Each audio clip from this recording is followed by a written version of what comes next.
기체 분자 운동 모형을 이해하기 위해서 이렇게 상자 안에 있는 입자를 생각해 보도록 할게요. 여기서 일단 벽면에 그 단면적에 해당이 되는 부분을 A라고 표현을 하고, 그 다음에 이 길이, 상자 한 면에 해당이 되는 길이를 우리가 L이라고 놓겠습니다. 그리고 상자 안에 있는 이 입자, 하나의 입자에 해당이 되는 부분은 질량이 이 m이라고 하는 그런 기체 입자가 한 개 들어있다라고 이렇게 볼게요. 가정을 하고. 그래서 이 기체 분자 운동론에서 기본 가정을 우리가 앞에서 공부를 했는데, 기체 입자는 무질서한 직선 운동을 하고 있다라고 가정을 했습니다. 그리고 이 기체 입자 같은 경우에는 이렇게 각각 x, y, z축으로 방향으로 이렇게 자유롭게 이동이 가능한데, 여기에서 우리가 그 피타고라스 정리식을 이용을 한다면 이쪽으로 vx 또 vy, vz의 속력으로 각각 이동을 하고 있는 어떤 입자가 있다라고 했을 때 결국 그 v의 제곱, 각각 x, y, z를 다 해서 속도 전체 v의 제곱에 해당이 되는 부분은 vx의 제곱 플러스 vy의 제곱 플러스 vz의 제곱의 합이다라고 볼 수가 있어요. 근데 지금은 일단 그 x, y, z에 해당이 되는 그 세 축을 모두 보는 게 아니라 입자가 x축으로, x방향으로 운동한다고만 먼저 가정을 하고 진행을 해 보도록 하겠습니다. 그래서 x축 속도로만 입자의 속도를 표현할 수 있도록 이것을 우리가 vx의 제곱으로 놓고 이제 계산을 해 볼 거예요. 그러면 이렇게 x축의 방향으로 운동하고 있는 입자가 일정한 시간이 지난 후에 이렇게 벽면을 탕 하고 치겠죠. 이 벽면 A에 충돌을 하게 되고, 이때 우리가 가정한 것이 뭐였습니까? 바로 완전 탄성 충돌이었어요. 그러니까 충돌하고 나서 다시 충돌 전과 충돌 후에 입자의 운동량은 이제 완전 탄성 충돌에 해당이 되는 부분이기 때문에 우리가 이렇게 표현할 수가 있습니다. 여기서 델타 px에 해당이 되는 부분은, 이거는 이제 운동량에 해당이 되는 부분이에요.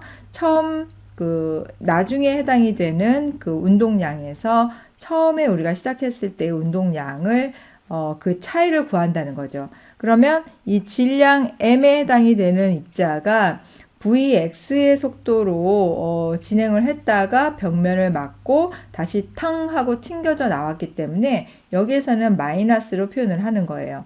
방향이 반대가 됐다라는 것을 부호로서 이렇게 표현을 해줬습니다. 그러면 이거는 EMVX와 같은 식으로 이렇게 나타낼 수가 있겠죠. 최종적으로. 상자에 있는 이쪽 한 면 A에 충돌을 하고 나서 그 다음에 다시 되돌아왔다가 또 다시 충돌하는데 걸리는 시간을 우리가 델타 T라고 보도록 하겠습니다. 그러면 이때 우리가 충격력에 대해서, 즉 충격력이라고 하는 거는 이제 힘에 해당이 되는 부분이에요. 이제 우리가 힘을 구할 수가 있어요.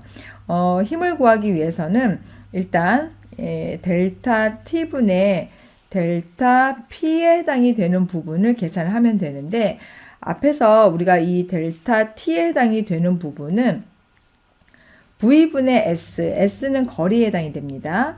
그러면 V라고 하는 것은 일단 우리가 가정을 하기를 Vx만 가정을 했었죠. 그리고 이 거리에 해당이 되는 부분 S는 왔다 갔다 하는 거리를 나타내기 때문에 EL로 표현을 할 수가 있고요. 그 다음에 이 P에 해당이 되는 부분은 우리가 EMVX라고 했으니까 이 식을 다시 정리하면 델타 P 대신에 EMVX로 놓고, 그 다음에 델타 T 대신에 EL, 그 다음에 per VX로 놓을 수가 있습니다. 자, 그러면 여기에서 이제 우리가 식을 정리를 해보면 L분의 MVX의 제곱과 같은 식으로 만들어낼 수가 있어요. 이제 이게 한 개의 기체 입자가 벽면에 가하는 압력을 다음과 같이 나타낼 수가 있습니다.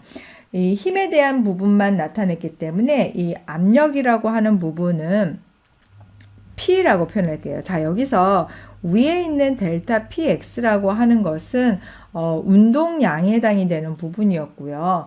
지금 우리가 P라고 표현하고 있는 것은 뭡니까? 압력을 나타내는 거예요. 그 기호에 해당이 되는 부분이 혼돈되지 않도록 잘 보세요. P는 압력은 면적에 해당이 되는 부분, 힘을 면적에 해당이 되는 부분으로 나눠준 것이다. 이게 이제 압력이다. 그러면 힘은 앞에서 계산했죠? 자, mvx의 제곱 per L. 그리고 A라고 하는 부분은 에리어예요. 면적이죠. 이 A에 해당이 되는 부분과 자, 이쪽에다 볼게요. A라고 하는 이 면적에다가 L 길이를 다 곱했다라는 것은 결과적으로 L의 세제곱에 해당이 되는 거예요. 이거는 우리가 이제 부피로 볼 수가 있는 거죠. 그래서 이거를 부피로 표현을 하게 된다면 V분의 MVX의 제곱과 같은 식으로 이제 정리를 할 수가 있습니다.